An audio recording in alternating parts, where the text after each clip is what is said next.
नमस्कार दोस्तों। आज का हमारा टॉपिक है डॉक्टर भीमराव अंबेडकर। आज हम ऐसी शख्सियत के बारे में बात करने जा रहे हैं जिसको पूरी दुनिया बखूबी जानती है। ये वह व्यक्ति है जिन्होंने हमारे भारत देश का संविधान लिखा, हमारे देश को एक सुचारू रूप से चलाने के लिए संविधान लिखा। आज अब हम इनके जीवन परिचय के बारे में बात करते हैं कि डॉक्टर भीमराव अंबेडकर कौन थे। इनकी जितनी तारीफ़ की जाए उतनी कम है। इन्होंने अपना संपूर्ण जीवन दलितों को समर्पित कर दिया। दलितों की स्थिति को सुधारने के लिए इन्होंने बहुत संघर्ष किए और अपना संपूर्ण जीवन दलितों को दान में दे दिया।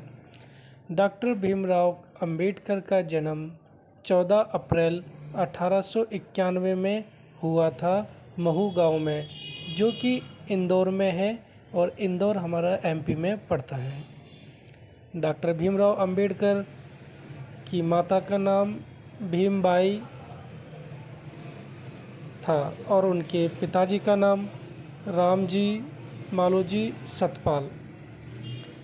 डॉक्टर भीमराव बचपन से ही पढ़ाई के बहुत शौकीन थे, लेकिन उस पढ़ाई के बीच में उन्हें कई बार छुआछूत का सामना करना पड़ा। उनका जीवन काफ़ी संघर्षमय रहा और संघर्ष में छुआछूत और इन भेदभाव में उन्होंने अपनी पढ़ाई पूर्ण की। उन्हें कई बार छुआछूत का सामना भी करना पड़ा, कई बार उन्हें घृणा की दृष्टि से देखा भी गया और कई बार उनके साथ अभद्र व्यवहार भी हुआ। लेकिन इन सभी मुसीबतों का सामना करते हुए डॉक्टर भीमराव अंबेडकर जी ने एक मुकाम हासिल किया और वह काफ़ी पढ़े लिखे और अर्थशास्त्री, विधिवेत्ता और वरिष्ठर बनकर भारत देश के सामने आए, जिन्होंने भारत के अछूतों की स्थिति को सुधारने का काफ़ी प्रयत्न किया और स्थिति को काफ़ी हद तक सुधारा भी। डॉक्टर भीमराव अंबेडकर की शादी 1906 में हुई रामाबाई से और रामाबाई के ख़त्म होने के बाद उनकी दूसरी शादी 1948 में सविता अंबेडकर से हुई। उसके बाद डॉक्टर भीमराव अंबेडकर अपने माता की 14वीं संतान थी। 1894 में वह मऊ से महाराष्ट्र में शिफ्ट हो गए और 1908 में उन्होंने अपनी 12th क्लास कंप्लीट करी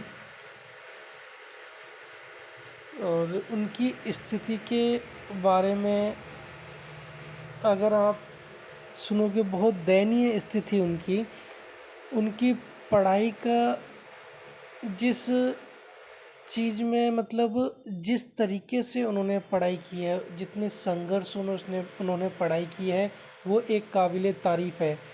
स्कूल के अंदर भी उन्हें कई बार लज्जित होना पड़ा।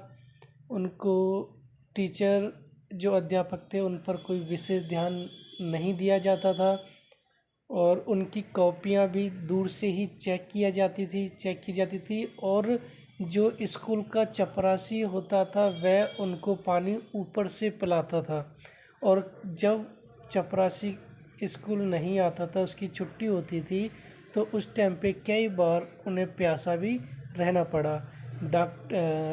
अध्यापक उन्हें बताते हैं कि डंडे से नहीं मारते थे, दूर से डंडा फेंक के मारा करते थे कि डंडा शायद गंदा हो जाएगा, अछूत हो जाएगा।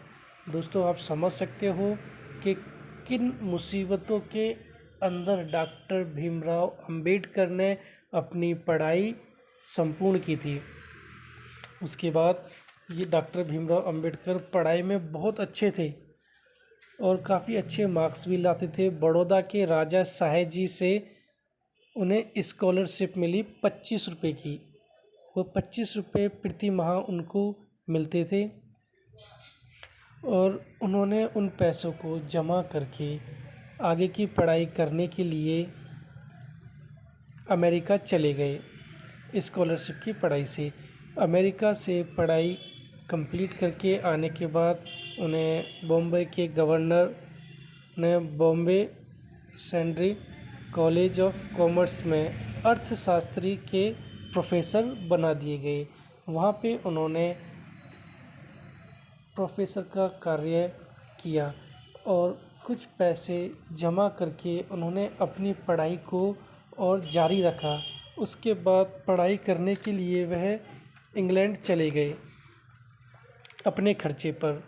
इंग्लैंड में अपनी पढ़ाई कंप्लीट की और वहाँ पर उन्हें लंदन में पीएससी अवार्ड से सम्मानित किया गया और उसके बाद वह जर्मनी चले गए। जर्मनी में उन्होंने इकोनॉमिक का गहन अध्ययन किया और 1927 में कोलंबिया यूनिवर्सिटी में उन्हें डायरेक्टर से सम्मानित किया गया, डॉक्टरेट से सम्मानित किया गया। और 1935 में उनकी प्रथम पत्नी की मृत्यु हो गई। उसके बाद उन्हें दूसरी शादी करनी पड़ी और अपने महात्मा गांधी और डॉक्टर भीमराव अंबेडकर के विचार सहमत नहीं हुए एक दूसरे के विचारों पर और काफ़ी मतभेद रहा उनमें। डॉक्टर भीमराव अंबेडकर ने जो भारत की स्थिति देखी, भारत के अंदर जो दलितों की दयनीय स्थिति देखी, उसको सुधारने के लिए उन्होंने बहुत से कार्य किए और उन्होंने चुनाव प्रणाली होनी चाहिए अनुसूचित जाति के लिए और उन्होंने अनुसूचित जाति के लिए आरक्षण की भी मांग की और उन्होंने देश का दौरा किया, लोगों को समझाया कि जो अपनी पुरानी प्रथाएं हैं उनको त्याग दें और एक नए सिरे से अपने भारत का निर्माण किया जाए। उन्होंने हमारे भारत देश का संविधान के हिस्सा रहे और उन्होंने हमारे देश का संविधान भी बनाया और ये बड़े गर्व की बात है।